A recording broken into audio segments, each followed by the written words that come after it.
45장 7절 말씀, 성경적 가치관 네 번째 시간으로 비전에 대해서 나누는 시간입니다. 창세기 45장 7절 말씀, 한 절 말씀인데요. 같이 한 목소리로 읽도록 하겠습니다. 읽겠습니다. 시작!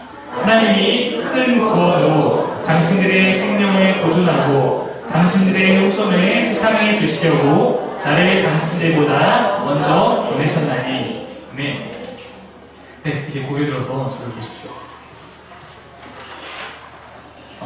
제가 평일에 독서실에서 일을 합니다. 얼마 전에 독서실에서 열심히 저희 음료를 만들어야 되기 때문에 음료를 막 만들고 있는데 한 남학생이 갑자기 다가와서 비전 어쩌고저쩌고 저한테 갑자기 얘기를 하는 겁니다.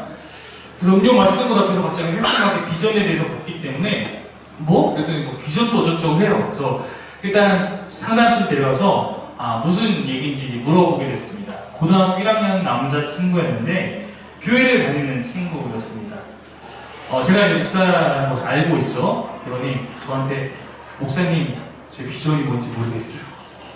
이게 한 8월 말 정도? 뭐 이 정도쯤에 있었던 일입니다. 제가 추측컨대 아이가 수련회 때 또 비전에 대한 강력한 압박을 받았구나. 이 여름 수련회 시즌이니까 이런 생각이 들었습니다. 비전.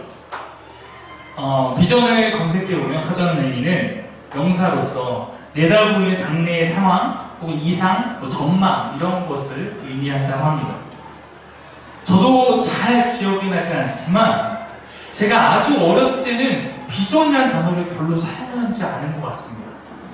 뭐 꿈, 장래 희망 이런 단어가 익숙했는데 90년대 한 중후반쯤 돼서 교회에서 어느 날부터 굉장히 비전 하기 시작했습니다. 아마도 제 추측으로는 98년에 나온 예수님들의 비전이라는 찬양이 엄청나게 유명해지면서 갑자기 교회에서 매우 빈번하게 쓰이는 단어가 된 것 같습니다. 지역마다 꼭 있는 교회 이름이 비전 교회이죠. 네. 그리고 비전 스쿨, 비전 트립, 네, 여러 가지 비전을 찾는 학교, 비전을 찾는 여행, 교회도 비전이 없으면 교회가 안 된다. 어쩌면 우리는 비전의 세대에 살고 있는 것 같습니다. 다 어쩌면 뭐 맞는 얘기입니다. 비전은 오늘만을 바라보고 살고자 하지 않는, 즉 욜로의 삶을 거부하는 기독교의 가치관에 꼭 부합한 단어일 수 있습니다. 저도 중고등부 사역을 꽤 오랫동안 했었습니다. 중고등부 사역자들에게는 뭔가 부담스러운 사명 같은 것이 있습니다. 마치 중고등부 시절에 내가 맡은 아이들이 이 하나님의 비전을 발견하도록 해줘야 될 것 같은 그런 부담감이 있을 때가 있습니다.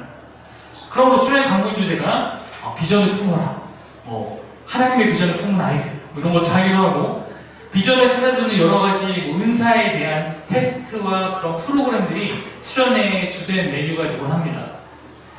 비전을 발표하는 시간에 발표하고 나누는 시간을 가지면 비전을 당당하게 말하면서 하나님이 제게 이런 비전을 주셨어요 라고 이렇게 말하는 친구들은 뭔가 굉장히 있어 보이고, 저는 아직 비전을 발견하지 못했어요 라고 하면 마치 그날 밤에 어디 가서 나무꼬리라도 뽑으면서 기도를 해야 될 것 같은 이런 분위기가 어떻게 보면 수련회 때 기도할 때마다 하나님 제게도 비전을 주세요, 이것이 마치 하나님의 비전을 내놓으라고 외치는 그런 기도가 굉장히 우리에게 익숙한 그런 모습인 것 같습니다. 마치 유비무한, 비전이 있으면 근심이 없고 비전이 없으면 뭔가 내 삶에 향한 하나님의 계획을 아직 발견하지 못할 것 같은 그런 답답함. 과연 비전이라는 것이 무엇인가? 그래서 나눠보고 싶습니다. 저에게 슬쩍 말을 건넨 그 친구가 어쩌면 딱 그 시절을 보내고 있는 그런 친구입니다. 주일에 예배드리고 교회 성경 공부도 한다고 합니다. 열심히 신앙생활을 하고 있는데 근데도 내가 비전이 뚜렷하지 않아서 고민인 친구. 물론 저는 저에게 찾아온 그 친구와 앉아서 제가 알고 있는 비전이 무엇인지, 비전의 삶이 무엇인지 짤막하게 나누었습니다. 오늘 이곳에서도 우리가 비전에 대한 올바른 성경적 가치관을 함께 묻고 답을 찾기 위한 노력들을 해봐야 할 것 같습니다. 이 가운데 본인이 어린 시절에 갖고 있던 장래의 희망을 이루며 살아가는 분이 얼마나 계신지 모르겠습니다. 잠깐 묻고 싶어집니다. 우리 한번 옆에 있는 분들과 한번 가장 가까이 있는 분들에게 한번 물어봅시다. 장래 희망이 뭐였는지 물어보는 시간 드릴게요. 한번 물어보세요. 장래 희망이 뭐였는지 어렸을 때. 옆에 있는 우리 세일에 있는 우리 시장을 한번 물어보고 장래 희망이 뭐였는지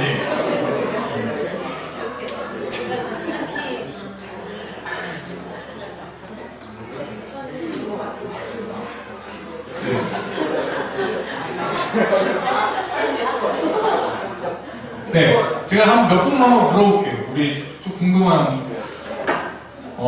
우리 전영우 실장님 혹시 어렸을 때 장래희망이 뭐였습니까? 공무원 비행사? 공무원, 파일럿, 네, 파일럿. 아름답습니다. 네.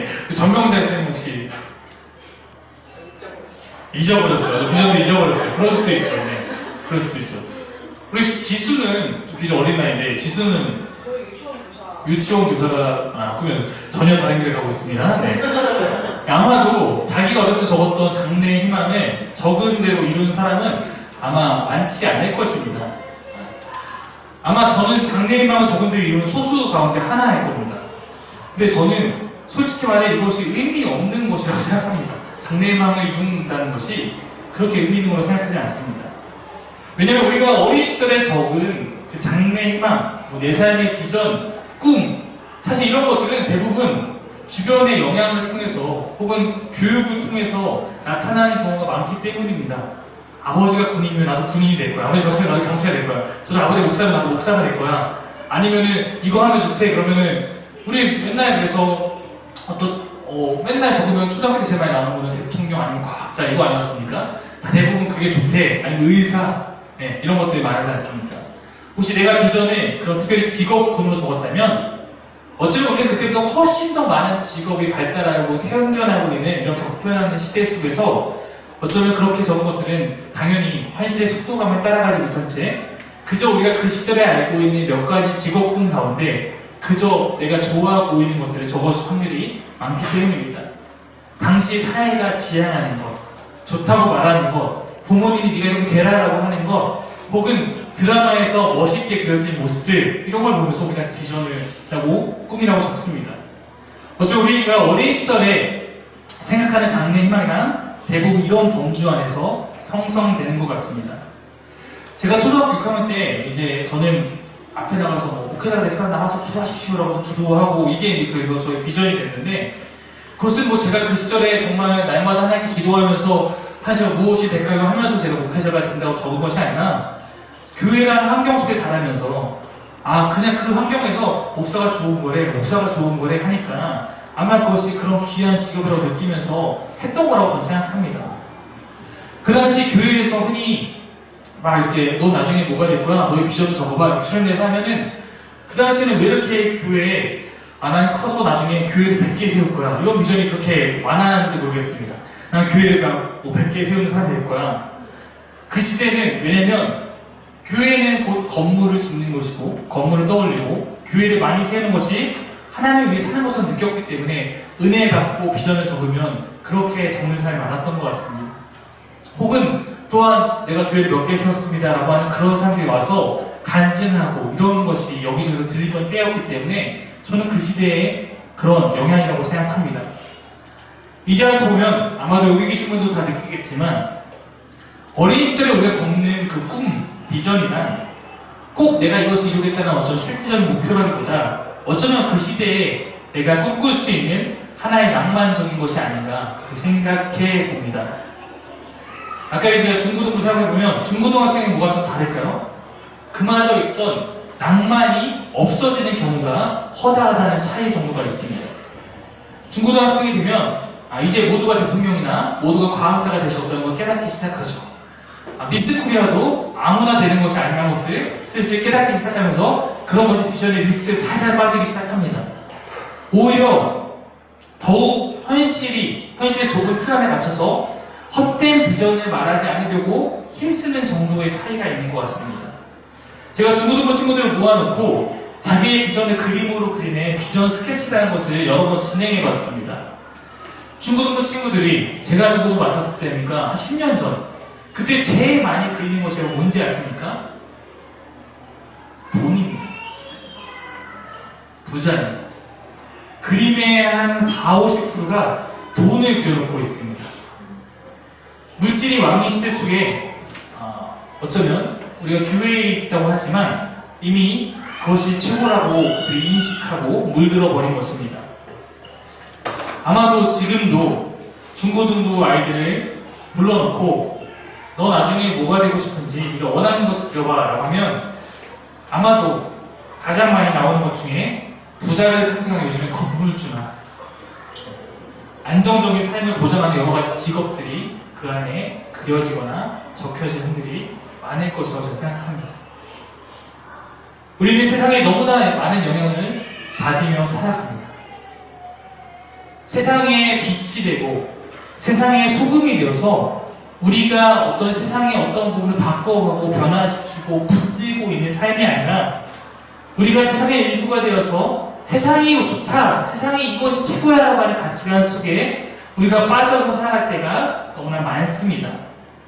과연 우리들은 이 땅에서 소망하는 것들을 꿈꾸는 그런 사람들과 얼마나 다를 수 있을까? 어떤 목사님께서 이런 이야기를 했던 것이 기억이 납니다. 기독교인이란 세상이라는 바다에 떠있는 배와 같다. 배가 바다 안에서 떠있는 것은 당연하지만 배 안에 바닷물이 가득 차면 침몰한다. 기독교인하고 세상과 구별되어 약간 세상과 떨어져서 동떨어지고 살지 않습니다. 세상 안에 살아갑니다. 그러나 기독교인의 마음 가운데 세상이 가득 들어와 있으면 침몰한다는 의미입니다. 우리는 세상 속에 살아가지만 세상과 구별된 가치관을 갖고 살아갈 필요가 있습니다. 그러므로 우리가 지금 계속해서 성경적 가치관을 다루고 있는 것입니다. 세상을 살아가고 있지만 우리의 가치관이 달라야 한다는 것입니다. 비전에 있어서도 반드시 그렇습니다. 철들지 말자. 제가 20대 때 혼자 스스로 참 많이 되뇌었던 말입니다. 저에게 있어서 철들지 말라라는 의미는 세상에 물들지 말자, 세상의 가치관에 물들지 말자, 세상에 익숙해지고 세상에 길들여지지 말자라는 기독교인의 야성을 좀 갖고 살아가자라는 의미였습니다. 그리스도인다움은 끝까지 잃지 않고자 했던 몸부림 이거였습니다. 세상은 이렇게 살아야 좋은 삶이고 이렇게 살아야 성공이라고 저에게 계속해서 외쳐댔습니다. 그런데 만약 그러한 삶의 방향이 하나님이 원하시는 것과 다른 그러한 세상의 방향이라면 세상 속에 철들어버리면 안 되지 않겠습니까? 비전이라는 것은 그 특성상 좀 더 젊은 세대에게 와닿는 메시지일 수도 있습니다. 그러나 오늘 제가 나누고 싶은 것은 단순히 장래에 대한 희망사항에 대한 의미를 말하는 것이 아닙니다. 우리가 지금 여러분의 각각의 세대 가운데 이 땅에서 우리에게 주어진 삶 가운데 어떤 소망을 갖고 살아가는지에 대한 가치관적인 문제입니다. 그러므로 이 문제는 모든 세대의 문제입니다.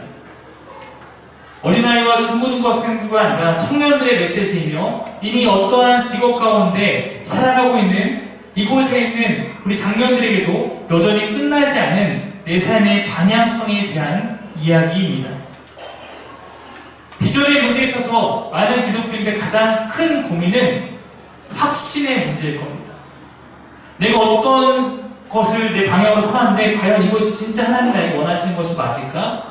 중고등부 친구들이 고민하는 문제는 나는 이것을 좋아하는데 이것이 하나님이 나에게 정말 원하시는 것이 맞을까? 이런 확신의 문제에 대한 고민이 있는 것입니다. 내가 이 직업을 갖고 살아가는데 내가 이렇게 입고 살아가는데 과연 이것이 정말 맞을까? 아직 진로를 찾지 못한 사람에게는 내가 어떤 삶을 꿈꿔하는지 모르기 때문에 불안하고 청년들은 이런저런 좌충우돌의 도전들 속에서 내가 과연 지금 잘 가고 있는 것인가 불안하고 어쩌면 어른 세대가 되어조차 내 삶이 주님 뜻에 합하여 있는지를 고민하게 되는 것 어쩌면 비전이나 확신을 찾는 그런 문제일지도 모릅니다. 그럼 내가 나의 길에 대한 뚜렷한 확신이 없으면 나는 비전이 없는 것인가? 제가 나눌 오늘 메시지의 포인트가 여기에 있습니다. 우리가 교회에서 비전에 대해서 설교하고 나눌 때 아마도 가장 많이 거론되는 성경의 인물은 요셉일 것입니다.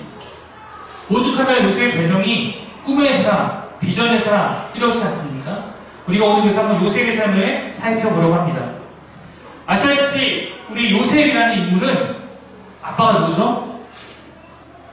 아빠가 누구죠? 야곱입니다. 야곱의 아들이 12명이 있었는데 그 중에 요셉은 11번째 아들입니다. 야곱이라는 이 아빠의 삶도 우여곡절이 많았어요. 그래서 그에게는 그가 원하던 왕 같은 4명의 부인이 있었습니다. 근데 사실은 야곱은 제가 생각할 때 성경에 나오는 최고의 로맨티스트. 그가 한 여인을 보고 사랑에 빠졌어요. 그 여인을 얻기 위해서 7년을 일하고, 근데 그 여인을 7년 이상도 얻지 못하겠어 먼저 언니와 결혼하게 됩니다. 그 다음에 다시 이 둘째를 얻으려면 7년을 더 일하라는 조건에 맞게 다시 7년을 일해서 내가 사랑하는 여인과의 삶을 꾸리게 된 그런 것이 야곱입니다. 라헬만 얻은 것이 아니라 아까 그 얘기에서 나타나듯이 언니인 레아도 얻게 되고 각각의 몸종들까지 거두어서 총 4명의 부인과 산 남자입니다. 근데 그 4명의 부인 가운데 3명의 부인은 아이를 아주 잘하는 거예요. 근데 야곱이 진짜 얻고 싶은 거는 누구를 통해서 얻고 싶은 거냐면 자기가 그렇게 살았던 라헬을 통해 얻고 싶은데 라헬은 자꾸 아기가 안 생기는 겁니다. 그러다가 드디어 아이가 생겼어요. 그 아들이 요셉입니다. 11번째 아들이에요. 10명의 다른 형들이 있었습니다.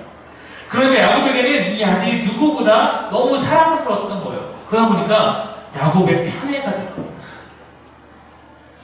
근데 이 편애에 있어서는 야곱의 잘못도 있지만 이 어린 요셉도 좀 철이 없었던 것 같습니다. 우리가 요셉의 꿈 이야기를 좀 보면 37장 4절 5절 한번 띄워주십시오. 한번 같이 읽겠습니다. 이렇게 시작. 그의 형들이 아버지가 형들보다 그를 더 사랑함을 보고 그를 미워하여 그에게 편안하게 말할 수 없었더라. 요셉이 꿈을 꾸고 자기 형들에게 말하며 그들이 그를 더 미워하더라. 아마도 요셉이 조금 개념이 있었으면 자기가 남들보다 좀 예쁨을 받는 상황이면 오히려 더 형들한테 잘하고 이래야지 살아남을 텐데 형들이 자기 뻔히 싫어하는 거 아는데도 분위기 파악을 전혀 못하는 친구였어요. 이게 천진난만한 건지 뇌가 깨끗한 건지 잘 모르겠는데 아무튼 이 친구는 좀 그랬습니다.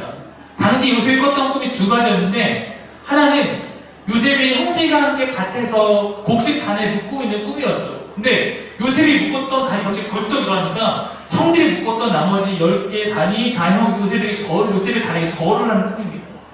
여러분 이런 꿈을 꾸면 어떻게 해야 됩니까? 우리 기분 좋네 라고 하고 가만히 있어야 돼. 굳이 요셉은 가서 이렇게 이야기하는 겁니다. 다음 말씀 띄워주십시오. 읽어보세요. 시작. 형님들 모여보세요. 지금 내가 오늘 꿈을 꿨는데 내 꿈 이야기 좀 들어보세요 하면서 그 이야기를 하는 겁니다. 이 얘기 한 번이 아닙니다. 그 다음 보면은 이제 해와 달과 별들이 자기한테 다 절을 하는데 그것도 형들 다 불러서 이야기하고 아빠한테도 얘기하고 이렇게 하는 겁니다. 그러니까 형들의 꿈 이야기, 형들은 이 꿈 이야기로 어떻게 보면은 더 요셉을 미워할 수밖에 없게 됩니다. 재미있는 것은 요셉의 이 꿈이 나중에 요셉의 삶 가운데 이루어집니까? 이러지 않습니까? 비슷하게 연상되는 장면이 있습니다. 형들이 요셉에게 머리를 조아리며 이렇게 하는 모습이 요셉의 삶 가운데 나타나고 요셉이 그 모습을 보면서 이 꿈을 떠올렸다 성경에 이렇게 기록하고 있어요.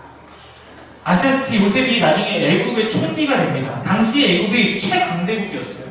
왜 최강대국이 됐냐면 당시에 바로의 꿈을 하나님께 해석하여 주셔서 미리 애굽만이 미래의 일을 알고 예측해서 준비했기 때문입니다. 7년의 풍년 동안 식량을 충분히 비축해놔서 나중에 있을 7년의 대흉년 가운데 애굽만이 그때 넉넉하게 살아갈 수 있었고 다른 대비하지 못한 주변의 나라들은 다 어려움에 처하게 된 것입니다. 이 일을 하나님께서 요셉을 통해 지시했던 내용이었죠.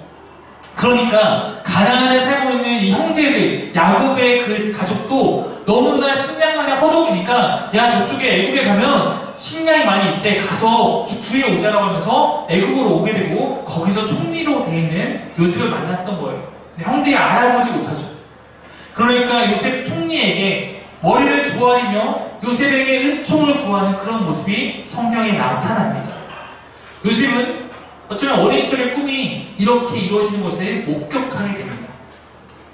그럼 우리는 이 요셉의 꿈에 대해서 어떻게 이해하겠는가? 요셉의 이 어린 시절 꿈이 그의 비전이었는가? 우리가 한번 물어야 하겠습니다. 이것이 그의 비전이었는가? 아니면 그냥 하룻밤에, 이틀밤에 단 꿈이었는가? 꿈이라면 그것은 그냥 스쳐 지나가는 것이고, 만약 비전이라면 그것은 자신이 붙들고 살아가는 삶의 목표일 것입니다. 그럼 그렇게 높임을 받는 자가 되는 것이 요셉의 비전이었습니다. 우리가 어린 시절 혹은 젊은 시절 비전을 발견하라라고 말하는 것은 흔히 말하는 나의 삶의 목표, 즉 나의 삶의 방향성을 찾으라는 것이고, 그것을 위해서 그만큼 방향성을 일찍 정한 다음에 빨리 준비해 나갈 수 있도록 그렇게 하기 위함인데, 요셉의 이야기가 그러한 비전이 될 수 있는가? 제가 여러분에게 묻고 있는 것입니다. 저는 요셉의 이야기, 요셉의 꿈은 비전이 아니라고 생각합니다. 성경에 요셉이 자신의 삶 가운데 내가 꾸었던 어린 시절의 그 꿈을 기억하면서 내가 그 꿈은 언젠가 이루어질 거야 라면서 버텼다는 이야기는 존재하지 않습니다. 요셉이 난 높은 사람이 될 거니까 버텨야 돼 라고 하고 그 꿈을 붙들고 살았다는 이야기는 없습니다. 저는 요셉의 삶의 위대함은 거기에 있지 않다고 생각합니다. 어쩌면 요셉도 어린 시절 흔히 우리가 그렇듯 나는 위대한 사람이 될 거야 라는 포부를 갖고 살고 있었는지도 모르겠습니다. 그런데 여러분, 그의 삶은 언제부턴가 보통의 우리가 경험하는 것보다 더욱 큰 시련 속으로 떨어지게 됩니다. 일단 자신의 삶에 있어서 가장 큰 울타리가 되어줄 거라고 기대했던 가족들로부터 버림받게 됩니다. 그렇게 어린 요셉이 타지로 팔려갑니다. 보디발이라는 사람의 집에서 일꾼으로 살아가게 됩니다. 거기서 인정을 받아서 집안의 여러 일을 관리하는 총무가 됩니다. 이제 조금 희망이 보일까 싶습니다. 근데 이제 아시다시피 주인의 아내로 인해서 무고하게 감옥으로 갑니다. 종의 신분이었다가 이제 요셉 신분이 뭘로 바뀌냐면 죄인으로, 죄수로 바뀌게 된 겁니다. 죄수의 자리에서도 그는 인정을 받습니다. 그래서 이제는 집안의 총무가 아니라 감옥의 총무가 되어서 여러 가지 일을 돕습니다. 요셉에게 다시 기회가 왔어요. 애굽의 왕의 신하 2명이 그 감옥에 갇히게 됩니다. 그들을 섬기면서 그들이 꾸었던 꿈에 대해서 요셉이 듣게 되고, 요셉이 그거에 대해서 해석해주면서 풀려나서 다시 신하가 될 그 신하에게 나를 기억해달라, 나를 이 감옥에서 구원해달라고 요청합니다. 신하가 알겠다라고 하죠. 그러나 그 신하가 복직한 후에 요셉을 기억하지 못하고 잊어버립니다. 요셉은 신하가 감옥에서 나간 후에 이제 나도 곧 이어 풀려나겠구나, 나도 이제 곧 이어 나갈 수 있겠구나 기대했을 것입니다. 자신만의 꿈을 꾸며 내가 이제 나가면 어떤 삶을 살아갈 것인가, 20대의 요셉은 그렇게 청사진을 다시 그리고 있을지 모르겠다. 그러나 실상은 그는 철저하게 잊혀졌습니다. 그렇게 2년의 시간이 흐르게 됩니다. 어쩌면 요셉에게 삶이란 참 지독한 부름의 연속입니다. 그는 감옥에 있으면서 나는 스스로 죄가 없다라고 생각했습니다. 나는 무고하다. 그는 무고했으나 사랑받는 아들에서 이방 땅의 몸종에서 다시 죄수로 자유를 얻을 기회를 얻었다고 여겼으나 잊혀진 자가 되어서 감옥에서 평생 있을지 모르는 그런 삶을 살고 있었습니다. 여러분, 이런 요셉이 버틸 수 있는 힘이 무엇이었을까요? 내가 언젠가 높은 자가 될 것이라는 그 꿈이었을까요? 저도 성경은 그렇게 이야기하고 있지 않습니다. 요셉이 바로의 꿈을 해석하는 임무를 맡고 그 앞에 서게 됩니다. 그가 만약에 하나님께서 그에게 꿈을 알려줘서 바로의 꿈을 해석할 수 있는 이미 지혜를 갖고 있어요. 그가 만약에 바라는 것이 높은 자리에 올라가는 거라면 이 꿈에 대한 해석을 묻으러 그는 뭘 해야 되냐면 협상을 해야 됩니다. 내가 이 꿈을 해석하면 나를 높은 자리에 앉혀주십시오. 이래야지 그것이 그의 삶의 방향성이 그랬다면 맞는 모습일 거예요. 근데 요셉의 모습은 어떤지 아닙니까? 이게 내 능력이 아닙니다. 이거는 하나님께서 하시는 일입니다. 내 지혜가 아니라 이거는 하나님께서 주시는 지혜입니다. 이 일을 대비하십시오. 이 일을 대비함에 있어서 나를 시켜주십시오가 아니라 이렇게 말합니다. 명철하고 지혜 있는 사람을 택해서 이 일을 맡기시면 이 나라가 부강해질 겁니다. 그는 높아지려는 태도가 전혀 없습니다. 내가 높아지는 것을 비전으로 삼고 있는 그런 사람의 모습이 아닙니다. 오히려 여러분, 요셉의 남다름은 다른 곳에 있습니다. 그에게는 세상과 다른 소망함이 있었다라는 것입니다. 바로 하나님께 놓여있는 그의 소망함이 남달랐어요. 여러분, 요셉이 자신의 삶에 지나온 모든 일들을 어떻게 이해하고 있는지 다시 한번 말씀 보겠습니다. 45장 5절 말씀 한번 띄워주시죠. 한번 읽겠습니다. 시작. 당신들이 나를 이곳에 팔았다고 해서 근심하지 마소서, 한탄하지 마소서. 하나님이 생명을 구원하시려고 나를 당신들보다 먼저 보내셨나요? 하나님이 나를 향해서 하나님의 큰 구원의 계획을, 생명을 구원할 계획을 갖고 계셨는데 그것을 위해서 내 삶이 사용된 것이지 이것이 당신의 탓이 아니라 하나님의 계획 안에 있는 일일 뿐입니다. 45장 7절 말씀 한번 봅시다. 읽겠습니다. 시작. 하나님이 큰 구원으로 생명을 보존하고 당신들의 손을 세상에 주시려고 나를 당신들보다 먼저 보냈다. 만약에 하나님께서 나를 통해 일을 하시지 않으면 더 많은 사람이 굶주림 속에 죽을 수도 있고 가난에 있는 하나님의 백성도 그럴 수 있기 때문에 하나님께서 그것을 위해서 대비하고자 나를 먼저 사용하신 것일 뿐입니다. 이렇게 그는 자신의 모든 삶이 하나님의 손 안에 있음을 확신하고 있는 사람이었다. 이것이 그가 자신의 삶을 이해하고 바라보는 관점이었다는 것입니다. 자신의 삶이 하나님의 계획 안에서 사용되어지고 있다는 것을 그는 확신하고 있습니다. 하나님의 큰 구원 계획 안에 자신의 모든 삶이 드려지고 있음을 믿고 있습니다. 이것이 무엇을 의미합니까? 우리가 흔히 말하는 비전에 대한 가치관이 그는 달랐다는 것입니다. 우리에게 있어서 비전은 내가 소망하는 무엇을 찾는 일이 되기 쉽습니다. 내 삶에 내가 좋아하는 어떤 꿈을 이루기 위한 어떤 과정이 되기 쉽습니다. 내가 이런 직업을 가질 거야, 내가 이런 일을 갈 거야 라는 것들이 대부분 나로부터 시작해서 내가 원하는 것을 향해 나아가는 그 과정이 되기 쉽다는 것입니다. 비전이 단순히 우리의 장래 희망과 어떤 꿈을 찾는 일이라면 어느 순간 신은 내가 그 꿈을 이루는데 도움을 주는 그런 요소가 되기 쉽습니다. 교회에 다니는 이유, 내 삶에서 내 힘으로 안 되는 어떤 부분에 신의 도움이라도 받아보려고 나오게 될 수도 있습니다. 저는 나오게 될 수 있다고 생각해요. 우리 누구나 그렇게 때로는 하나님께 나오게 될 수도 있습니다. 그러나 우리가 만약 계속 그 상태에 머물러서 그런 수준으로 하나님과의 관계를 이해하고 하나님을 이해하고 있다면 그것은 매우 곤란합니다. 요셉의 삶은 요셉이 어린 시절 꿈꿨던 그런 꿈과는 전혀 다른 방향으로 흘러갔습니다. 절망당할 만한, 절망을 느낄 만한 그런 일이 계속 찾아왔습니다. 그런데 그는 계속해서 떨어지고 있는 자신의 지위와 환경 가운데서 늘 항상 최선을 다합니다. 그러면 그 안에서 작은 변화가 또 찾아옵니다. 성경은 요셉의 그러한 삶에 대해서 우리가 주목해 볼 만한 표현을 사용해서 설명하고 있습니다. 여러분, 맨 먼저 요셉이 아들의 신분이었다 어떻게 됩니까? 보디발의 종으로 끌려가게 된 그 이야기에 대해서 이렇게 표현합니다. 39장 2절입니다. 한번 읽겠습니다. 시작.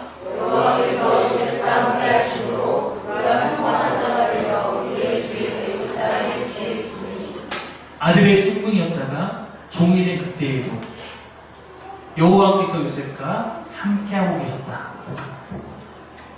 거기서 다시 그가 감옥으로 오게 됩니다. 그때도 성경이 이렇게 표현합니다. 21절입니다. 여호와께서 요셉과 함께 하시고 그에게 인자를 보아사 간수장의 은혜를 받게 하시며 감옥에 있는 요셉에게도 하나님과 그의 동행이 함께하고 있었다라는 것입니다. 39장 23절에 보면 이렇게 나와 있습니다. 함께 읽겠습니다. 시작. 간수장은 그의 손에 맡긴 것을 무엇인지 살펴보지 아니하였으니 이는 여호와께서 요셉과 함께 하십니다. 여호와께서 그를 범사에 형통하게 하셨다. 여러분, 지금 요셉의 삶이 범사에 형통합니까? 형통하지 않습니다. 근데 하나님과 함께하는 그 삶에 대해서 하나님은 가장 형통한 상태라고 말하고 있다. 형통함이 무엇인가? 하나님과 함께하는 것.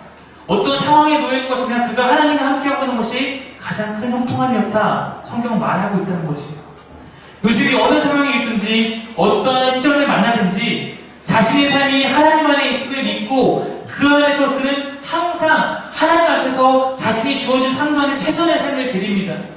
이것이 내가 원하는 방향이었던 그렇지 않든 간에 그는 주어진 삶이 하나님의 큰 계획 안에 일부임을 믿고 그 안에서 자기가 할 수 있는 최선을 다하는 삶이었다라는 것입니다. 사랑하는 여러분, 어쩌면 비전은 꿈을 찾는 이야기가 아닐지도 모릅니다. 비전은 내 삶을 이끄시는 하나님을 찾는 이야기입니다. 내 삶 속에 그분을 발견하고 그분과 내 삶을 함께 의논하며 그 손을 붙잡고 한 걸음 한 걸음 나아가는 것, 그것이 성경이 말하고 있는 비전의 삶이라는 것입니다.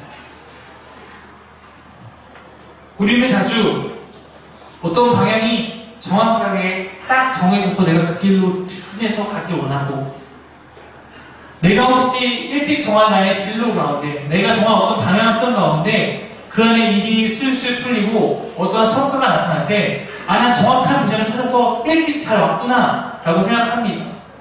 그러므로 허송세월하지 않게 하려고 비전을 빨리 찾아야 된다고 그렇게 우리 10대들을, 20대들을 건면하기도 합니다. 분명히 저는 각자의 삶에 대한 하나님의 계획이 있다고 믿습니다. 어떤 계획이 정해질 수도 있어요. 그것을 용케 일찍 발견하고 그 삶을 살아가는 것 중요할 수 있습니다. 어른이 되어서도 내 삶을 지혜롭게 개척하며 내가 원하는 일을 하며 살아가는 것, 그것이 좋은 일일 수 있습니다. 그러나 그보다 더 중요한 것이 있다는 거예요. 더 중요한 것은 내가 그렇게 원하는 것을 향해서 나아가는 내 삶의 수준에 있는 것이 아니라 그 안에서 하나님을 발견하고 하나님의 뜻을 깨닫고 그 하나님 붙드는 삶을 사는 것이라는 것입니다. 우리가 비전을 삼으려 노력하는 것은 내가 하나님의 뜻과 하나님의 응답을 구하는 것입니다. 내 삶에 대한 하나님의 계획과 하나님의 뜻이 무엇인지 발견하고자 하시는 것입니다. 혹시 여러분 이렇게 생각해 봅시다.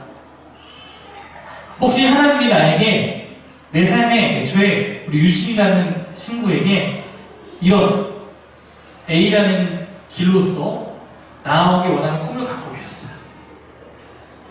그게 어떤 직업이 될 수도 있고 어떤 방향일 수도 있겠죠. 근데 우리 유진이가 미련해서 맨날에 기도하면서 하나님의 비전을 지켜내 어떤 길을 가야 될까 하면서 기도하면서 결정했는데, 진짜 간절히 기도하면서 결정했는데 A가 내 B로 갈 수 있어요. 갈 수 있습니다. 그럼 어떻게 됩니까? 하나님은 A로 오기 원하셨는데 이 친구가 미련해서 B로 갔으면 망합니까? 이 친구의 삶이? 네. 아무 일도 일어나지 않습니다. 전혀 그렇지 않습니다. 우리는 하나님의 내가 뜻을 발견하고 결정하는 것에 대해서 굉장히 고민하고 힘들게 생각합니다. 두려워합니다.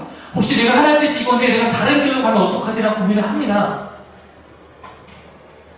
근데 여러분, 유진이가 그 과정 가운데 진짜로 하나님을 의지하면서 그런 마음을 갖고 정했는데 혹시 아직까지 하나님의 뜻을 잘 발견할 수 없는 그런 지혜의 수준이기 때문에 다른 길로 갔다 해도 괜찮다라는 것입니다. 제가 하는 얘기가 아니라 성경이 하고 있는 얘기예요. 괜찮아. 왜냐하면 하나님께서 이끄시는 내 삶은 혹시 그렇게 굽어져도 혹은 하나님 뜻에서 틀어져도 주님의 계획 안에서 다시 한번 날아갈 수도 하나님께서 이끄시기 때문입니다. 인간은 어떤 가야 하는 결정을 잘못 결정하면 그것에 대해서 훨씬 더 많은 데미지를 입을 수가 있어요. 근데 하나님은 그런 분이에요. 저는 하나님의 응답을 정확하게 캐치하는 것보다 훨씬 중요한 것은 날마다 하나님의 응답을 구하고자 하는 마음이 있다고 생각합니다. 내 삶을 이끄시는 분이 하나님 믿고 신뢰하며 남들보다 돌아가고 내 기대와 다른 환경 속에서도 주님을 끝까지 신뢰하는 그 마음을 갖는 것이 훨씬 더 중요하다고 생각합니다. 예를 들어 볼게요. 하나님께서 아까 얘기했던 우리 인간에게 처음 갖고 계셨던 하나님의 계획이 있었어요. 그것은 뭐냐면 선악과를 만나를 먹지 않고 하나님과 함께 사는 것이었어요. 근데 여러분, 인간이 하나님의 뜻과 다른 선택을 해버립니다. 그럼 하나님과 우리와 함께하고자 하는 그거는 완전히 끝난 겁니까? 그렇지 않다는 거예요. 하나님은 그 인간의 다른 선택 가운데 바로 다시 길을 내시면서 창세기 3장 15절 통해서 하나님의 아들을 통해서 우리가 모두 하나님께 돌아올 수 있는 길을 바로 만드셨다는 거예요. 인간은 성경에 보면 수없이 다른 선택을 할 때가 있습니다. 근데 중요한 것은 그 하나님을 끝까지 신뢰할 때 그 길이 좀 굽어져도 그 길이 좀 틀어져도 다시 그들이 다 하나님의 뜻 안에 속할 수 있도록 하나님께서 그 삶을 이끌어가고 계신다라는 것입니다. 하나님은 어느 상황에서건 길을 내실 수 있는 분입니다. 믿고 기도하고 의지하면서 실수하면 괜찮다라는 것입니다. 내 영의 길가 어둡고 미련해서 잠시 잘못 가도 괜찮습니다. 하나님을 진짜 신뢰하며 했는데 그것이 다 오답이어도 괜찮습니다. 정답만 찾아가다가 우쭐해서 한 방에 나가 떨어지는 것보다 훨씬 낫습니다. 내게 오는 고난이 때로는 내 잘못인지 하나님이 주시는 시험인지 타인의 악함으로 인해서 오는 피해인지 내게 고난이 어쩌면 사실 그건 중요하지 않습니다. 가장 중요한 것은 그 상황 속에서 내가 하나님의 이끄심을 신뢰하며 끝까지 주의 손에 붙들고 살고 있는지가 중요한 것입니다. 그러고 여러분, 우리 삶에 오는 선택의 그 과정 가운데 하나님께 의지하고 기도하면서 선택하시면 됩니다. 잘못 선택해서 하나님께서 바꾸실 것을 믿는 신뢰하는 우리 가운데 필요하다라는 것입니다. 주님만을 꼭 붙들고 살아가는 세상의 힘과 세상의 지혜가 아니라 주님만을 꼭 붙들고 살아가는 철들지 않는 순수함이 우리의 가장 큰 힘인 것입니다. 여호와께서 보디발의 집에서도 감옥에서도 그런 나와 함께 하시기 때문입니다. 말씀 마무리하겠습니다. 제가 고등학생 친구에게 이렇게 이야기해줬습니다. 비전을 찾는 것에 대해서 누군가는 강조하지만 알 수 없으면 몰라도 된다. 그 비전을 아는 것보다 중요한 것은 너의 삶을 이끄시는 하나님을 아는 것이다. 아직 길을 모르면 그 하나님 믿고 주어진 자리도 하나님이 보내신 자리임을 믿으며 그곳에서 최선을 다하면 된다. 하나님께서 주어진 하루를 최선을 다하다 보면 하나님께서 이끌어가고 계심을 보게 될 것이다. 이게 그 친구에게 드렸던 조언이었어요. 그리고 여러분에게도 드리는 말씀입니다. 사랑하는 성도 여러분, 비전은 내가 꿈꾸는 나의 삶의 계획에 대한 이야기가 아닙니다. 하나님께서 나를 가장 행복한 길로 인도해 가심을 믿고 그 하나님과 내 삶의 방향을 의논하며 나아가는 그것입니다. 여러분의 마음의 방향이 하나님께 온전하게 정해져 있다면 내 삶은 그 주님께서 붙들고 이끌어 가실 것입니다. 철들지 말고 세상이 이거 좋다 저거 좋다 하더라도 철들지 말고 우리는 어린아이처럼 주님 손 꼭 붙들고 내 모든 삶을 하나님 앞에서 원하는 대로 하나님 앞에서 살아가는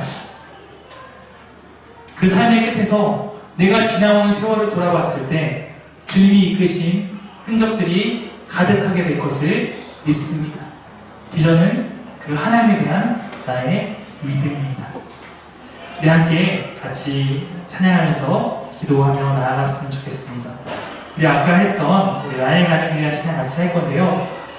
나의 가는 길 가운데 이 찬양의 가사도 그렇지 않습니까? 나에서 가는 길 가운데 주님이 있습니다. 주님이 인도하십니다. 하나님은 보이지 않습니다. 그가 일하시는 때문에 내게 느껴지지 않습니다. 그래서 믿음의 결단이 필요한 겁니다. 주님께서 나를 인도하고 계십니다. 항상 어디서나 내 삶이 고난을 맞이하든 간에 내 삶이 내 방향, 내가 원하는 방향과 전혀 맞지 않는 곳에서 있다 할지라도 항상 함께 하시네 사랑과 힘을 베푸시며 나를 인도하고 계십니다. 광야에 내가 가더라도 거기서 길을 만드시고 사막에서도 강을 만드시는 분이 우리 하나님인 줄 믿습니다. 하늘과 땅은 다 변할지라도 주의 말씀이 영원하고 내 삶 속에 세일을 행하시는 그 하나님이 변함없으시니까 우리가 다른 것보다 그 하나님을 굳게 붙들고 나아갈 수 있는 새벽의 손을 들기를 간절히 바랍니다. 우리 함께 같이 찬양하며 고백하며 함께 기도를 나누도록 하겠습니다.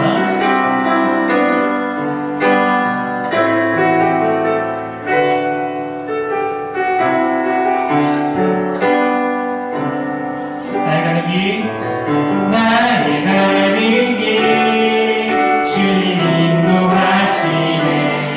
그는 보이지 않아도 나 위에 일하시네. 주 나의 인도자 항상 함께 하시네. 사랑과 힘 베푸시며 인도하시네. 인도하시니 한번 부르며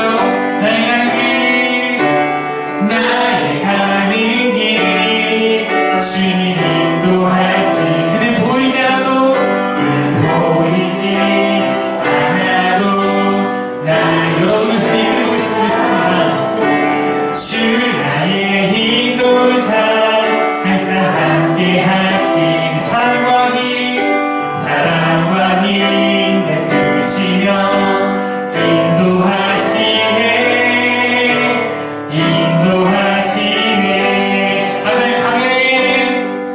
광야의 길을 만드시고 날 인도해. 사막을 강 만드신 것 보라. 하늘과 땅 변해도 주의 말씀 영원히 내 삶 속에 새 일을 행하니. 나의 가는 길 주님 인도하시. 그는 보이지 않아도 나 위에 일하시네. 주 나의 인도자 항상 함께 하시네. 사랑과 힘 베푸시며 인도하시네.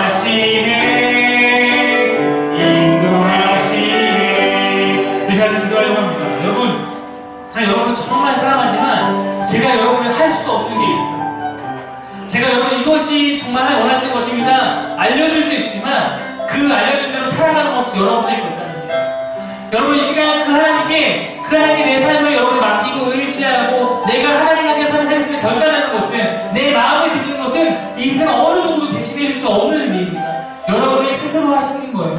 여러분 하나님께 여러분이 스스로 구하셔야 되는 것입니다. 이 시간 하나님께 우리가 스스로 내 마음을 다해서 하나님, 내 삶에 이끄시는 그 하나님, 나의 인도자가 되신 하나님, 나를 너무 사랑해서 늘 나를 가장 좋은 곳으로 인도해 가시는 그 하나님, 고난에 있을지라고 할지라도 그 모든 곳 가운데서 내 삶을 이끄시며 길을 내시는 그 하나님을 내가 믿고 의지하며 하나님께 내 삶을 의지합니다. 결단합니다. 여러분 스스로의 입술로서 함께 고백하며 우리의 모든 것을 하나님께 드리며 같이 기도하며 나아갔으면 좋겠습니다.